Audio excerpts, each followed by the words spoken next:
नमस्कार, बहुत स्वागत है आप सभी का। आप देख रहे हैं उत्तराखंड प्राइम। मैं हूं आपके साथ जया मिश्रा। बुलेटिन की शुरुआत बड़ी खबर के साथ करेंगे।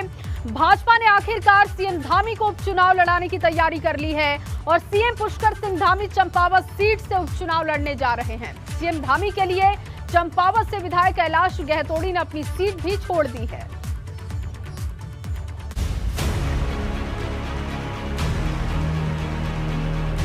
कई दिन के सस्पेंस के बाद आखिरकार साफ हो गया कि सीएम पुष्कर सिंह धामी चंपावत सीट से ही उपचुनाव लड़ने जा रहे हैं। सीएम धामी के लिए चंपावत सीट से विधायक कैलाश गहतोड़ी ने सीट खाली की है। कैलाश गहतोड़ी ने विधानसभा अध्यक्ष को अपना इस्तीफा सौंप दिया है। गहतोड़ी को लगता है अगर सीएम धामी चंपावत से विधायक चुने जाते हैं तो वही विकास की गंगा बहेगी। हम तो साधारण सा त्याग है, मेरा कुछ नहीं है। मेरे संगठन ने मैं किसी लायक नहीं था। दो बार टिकट दिया मुझे। एक इतनी बड़ी राष्ट्रीय पार्टी जिसकी सदस्यता लेना मुश्किल है, उनने मेरे को 2 बार टिकट दिया और मेरा भी कर्तव्य बनता था। हम प्रेरणा उन्हीं से लेते हैं। कैलाश गहतोड़ी के इस्तीफे के बाद सीएम पुष्कर सिंह धामी चंपावत से उपचुनाव लड़ने जा रहे हैं। सीएम धामी ने कहा कि कैलाश गहतोड़ी ने क्षेत्र में काफी काम किया है, जिसका फायदा भाजपा को मिलेगा और उनकी जीत होगी। पिछले कई वर्षों से उस क्षेत्र में कैलाश गहतोड़ी जी वहाँ के विकास के लिए, वहाँ के समग्र विकास के लिए, लोगों को आगे लाने के लिए व्यक्तिगत रूप से, सरकारी रूप से और जो भी उनको दायित्व था उसके नाते वो लगातार काम करते रहे हैं।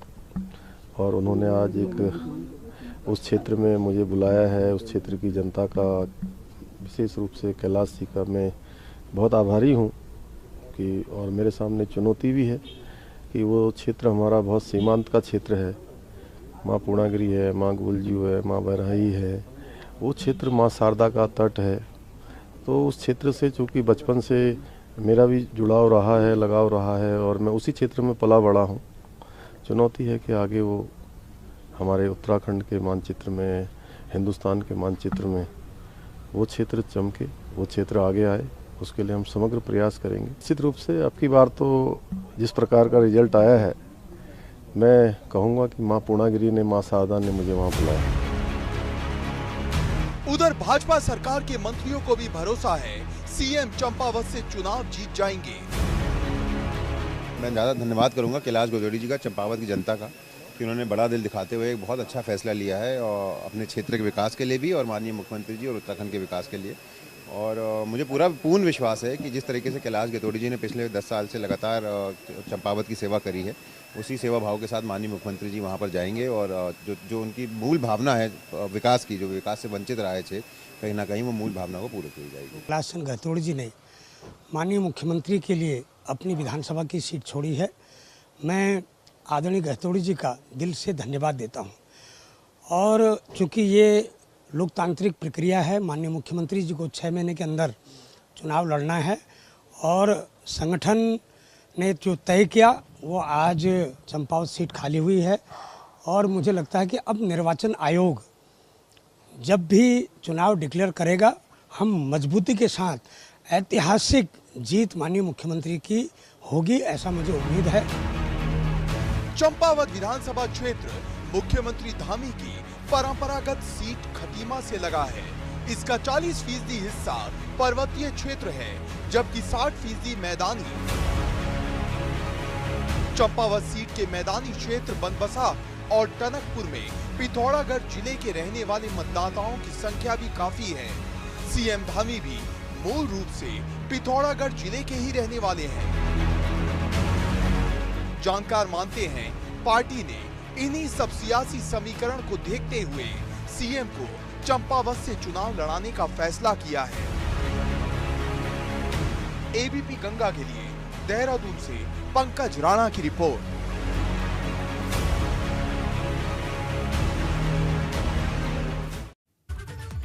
उत्तराखंड का इतिहास रहा है कि जो भी मुख्यमंत्री बना उन्हें विधानसभा सदस्य बनने के लिए उपचुनाव जरूर लड़ना पड़ा। मगर सवाल यह है कि ऐसी नौबत ही क्यों आती है। आपको इस रिपोर्ट में दिखाते हैं कि किस सीएम के लिए कौन कौन से विधायक ने कब सीट खाली की थी।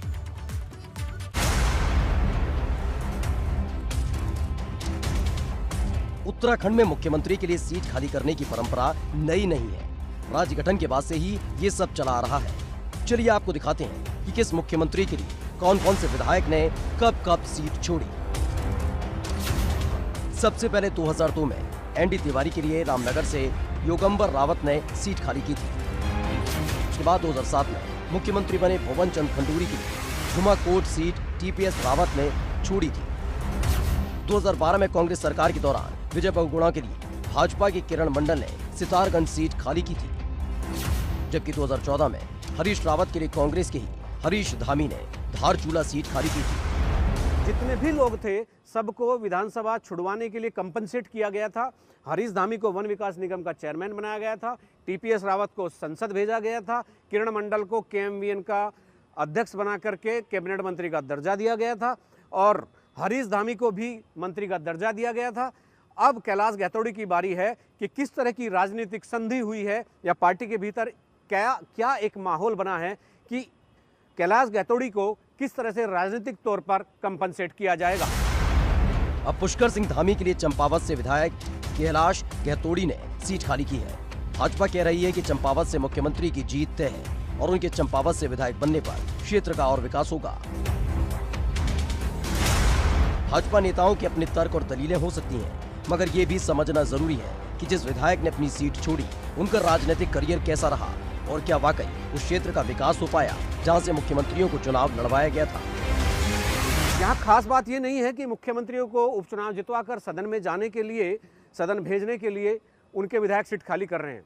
यहाँ महत्वपूर्ण बात यह है कि जिन जिन विधायकों ने भी आज तक मुख्यमंत्री को उपचुनाव के जरिए विधानसभा पहुंचाने के लिए अपनी सीटें छोड़ी हैं, तो वो आज कहाँ हैं, ये भी देखे जाने की जरूरत है कि उनकी राजनीति किस तरह की रही। क्या वो बहुत सक्रिय राजनीति में रहे या गुमनामियों के अंधेरों में खो गए। और अगर हम पिछले 4 की बात करते हैं, चूंकि कैलाश गहतोड़ी बहुत ताज़ा मामला है, अगर पिछले 4 लोगों की बात हम करते हैं तो हरीश धामी ही एक विधायक हैं और बाकी तीनों का कहीं अता पता नहीं है।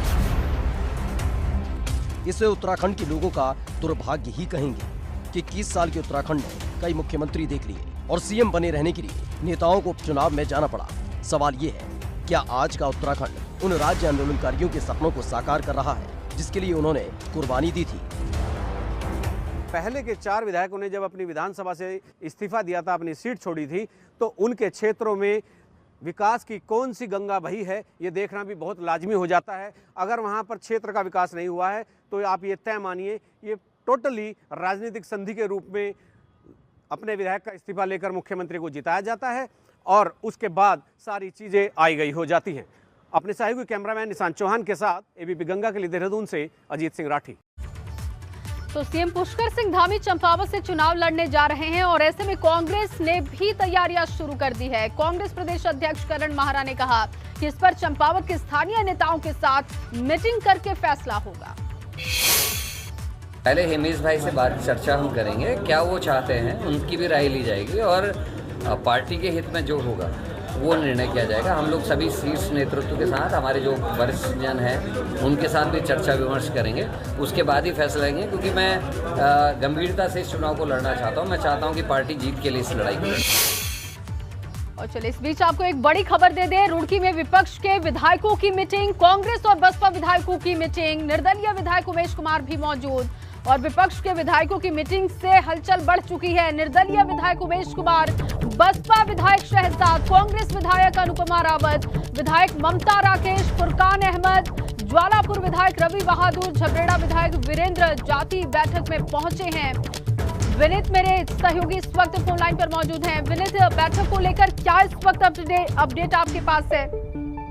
जी बिल्कुल, देखिए जिस तरह से अभी हरिद्वार जिले के जो विपक्षी विधायक है उनकी एक बैठक चल रही थी जो अब समाप्त हो चुकी है। जो हरिद्वार जिले के जो विधायक है, निर्दलीय विधायक उमेश कुमार, वो भी पहुंचे थे और साथ में जो बसपा के विधायक हैं मोहम्मद शहजाद, वो भी पहुंचे थे और साथ ही जो कांग्रेस के विधायक है वो भी इस बैठक में पहुंचे थे। यानी करीबन विपक्षी विधायक इस बैठक में पहुंचे थे जिसमें हरिद्वार जिले में जो लॉ एंड ऑर्डर बिगड़ा हुआ है उसको लेकर चर्चा की गई थी। साथ ही जो बिजली कटौती एक बड़ी समस्या प्रदेश में बनी हुई है उसको लेकर भी यहाँ पे चर्चा की गई थी और ये बैठक में निकल कर सामने आया है कि जल्द ही इस मामले को जो है शासन और प्रशासन और सरकार को अवगत कराया जाएगा ताकि जिस तरह से हरिद्वार जिले में जो है लॉ एंड ऑर्डर जो बिगड़ रहा है उसमें सुधार हो सके। क्योंकि जिस तरह से भगवानपुर जो में टाटा जलालपुर में जो शोभा यात्रा के दौरान बवाल हुआ था उसको लेकर भी यहाँ चर्चा हुई है और इस बारे में जल्दी जो है इस बारे में सरकार से वार्ता की जाएगी और जल्दी ये बात इस बैठक में निकलकर सामने आई है। जी चलिए, बहुत शुक्रिया विनीत आपका तमाम जानकारी के लिए।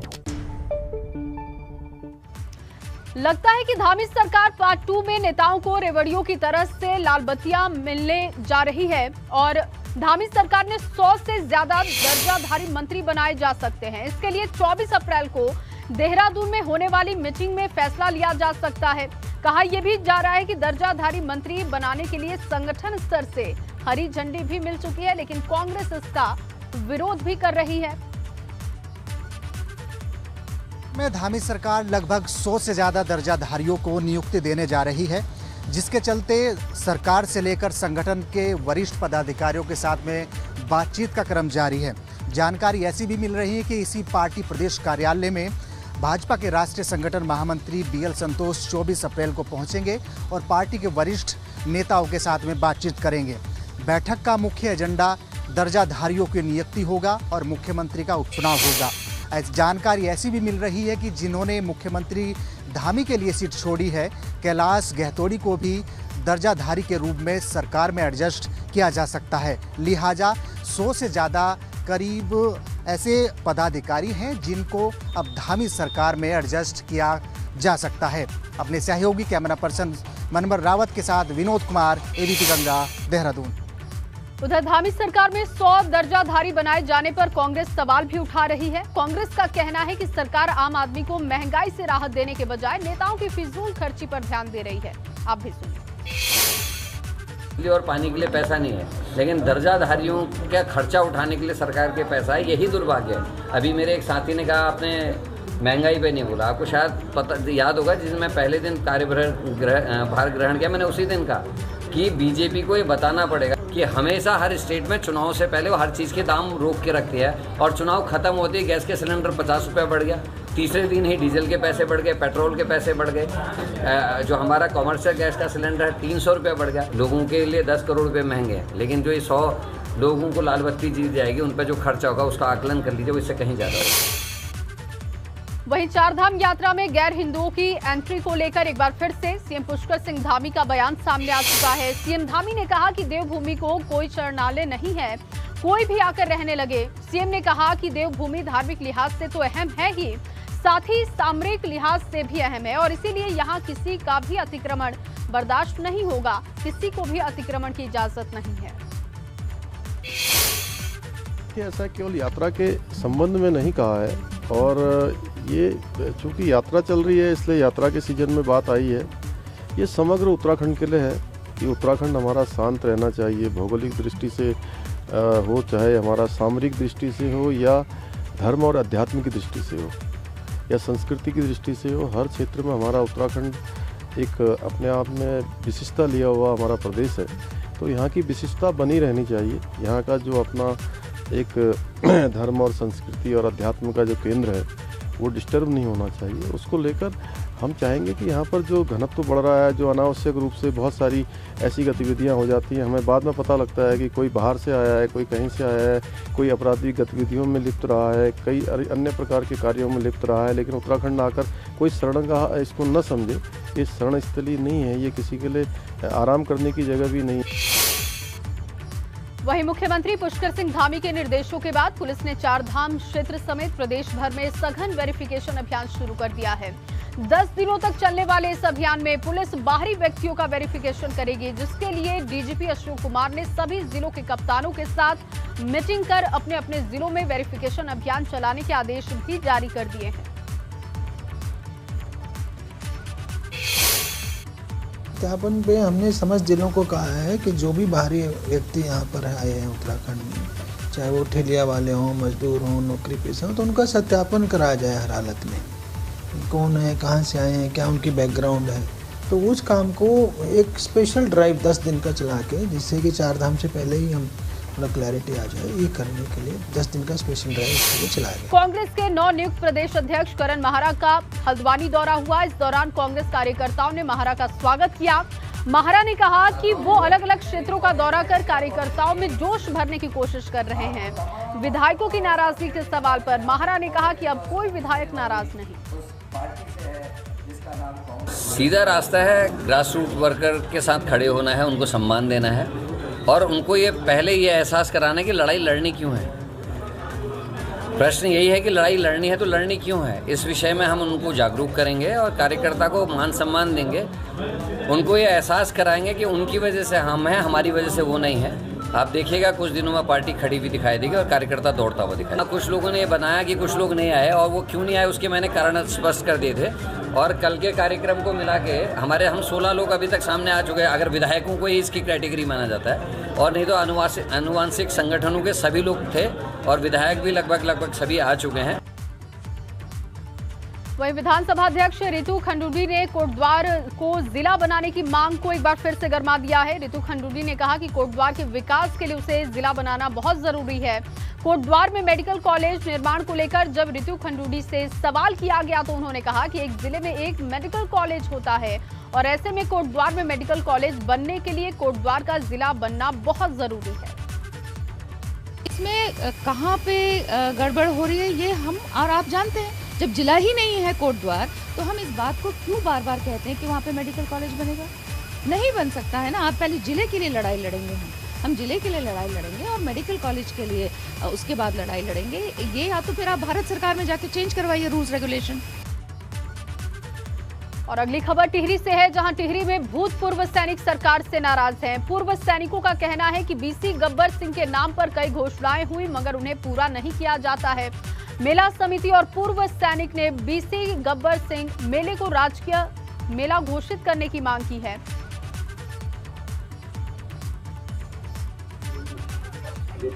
कोरोना की थर्ड वेव की आशंका को लेकर अल्मोड़ा में स्वास्थ्य विभाग अपनी तैयारियां कर रहा है। Soban Jeena Singh medical college genome sequencing lab तैयार की जा रही है। वहां पर डॉक्टर्स का कहना है कि ये लैब कोरोना की टेस्टिंग में काफी मददगार साबित होगी।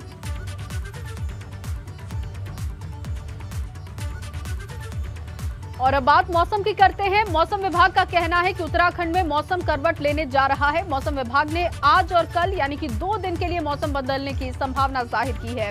प्रदेश भर के कई इलाकों में बारिश के साथ ओलावृष्टि हो सकती है। इसके साथ ही कई इलाकों में 60 से लेकर 70 किलोमीटर प्रति घंटे की रफ्तार से तेज हवाएं चल सकती हैं।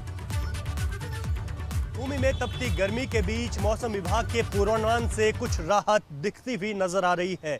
प्रदेश में 22 अप्रैल तक हल्की से मध्यम बारिश का अनुमान मौसम विभाग ने जताया है। हालांकि प्रदेश के ज्यादातर इलाकों में तेज आंधी और ओलावृष्टि भी हो सकती है, जिससे किसानों को इसका नुकसान होगा। मौसम विभाग ने किसानों से अपनी फसल को सुरक्षित करने की भी हिदायत दी है। इसके साथ ही बात करें तो देहरादून सहित कई इलाकों में 60 से 70 किलोमीटर प्रति घंटा की रफ्तार से तेज हवाएं चल सकती हैं, जिसके साथ लोगों को अलर्ट रहने की सलाह मौसम विभाग ने दी है। इन 2 दिनों की बारिश से प्रदेश में तपती गर्मी से हल्की राहत मिलेगी, इस बात की उम्मीद जताई जा रही है। अपने सहयोगी मनोहर रावत के साथ रवि कैंत्रा, एबीपी गंगा, देहरादून। वहीं केदारनाथ धाम में इस बार यात्रियों के रुकने के लिए बड़े स्तर पर व्यवस्था की गई है। केदारनाथ धाम में की गई व्यवस्था के मद्देनजर करीब एक दिन में 8000 से ज्यादा श्रद्धालु रुक सकेंगे। रामबाड़ा से लेकर केदारनाथ तक अलग अलग जगहों पर बड़े बड़े टेंट और पंडाल लगाए जाएंगे। इसकी व्यवस्था हो रही है, इसके लिए मीटिंग हो चुकी है। ज्यादा से ज्यादा श्रद्धालु पहुंचे, उन्हें रुकने में किसी भी तरीके की दिक्कत ना हो, इसका पूरा ध्यान रखा जा रहा है। वैकल्पिक व्यवस्था के रूप में जैसे हमने बातचीत हुई है, मुख्यमंत्री जी ने भी 4 धाम यात्रा को लेकर के बैठक की थी, तो उसमें भी ये विषय मैंने स्वयं किया था कि वहाँ पर वैकल्पिक व्यवस्था आवास के लिए तो टेंट इत्यादि की व्यवस्था वहाँ पर कर रहे हैं। तो केदारनाथ जी में लगभग 8000 लोगों के रात्रि विश्राम की इस तरीके से हम व्यवस्था वहाँ पर सुनिश्चित करवा रहे हैं। वहीं कोरोना संक्रमण की रफ्तार इस बार कम है और इसीलिए उम्मीद है कि इस बार चारधाम यात्रा सुचारू रूप से चलेगी। इस बार कोटद्वार में भी तीर्थ यात्रियों के लिए पंजीकरण की व्यवस्था की गई है, जिससे कि तीर्थ यात्री बगैर किसी टेंशन यात्रा कर सके। जबकि इसके पहले यात्रियों को रजिस्ट्रेशन के लिए ऋषिकेश जाना पड़ता था, लेकिन कोटद्वार में अब इसकी व्यवस्था की गई है।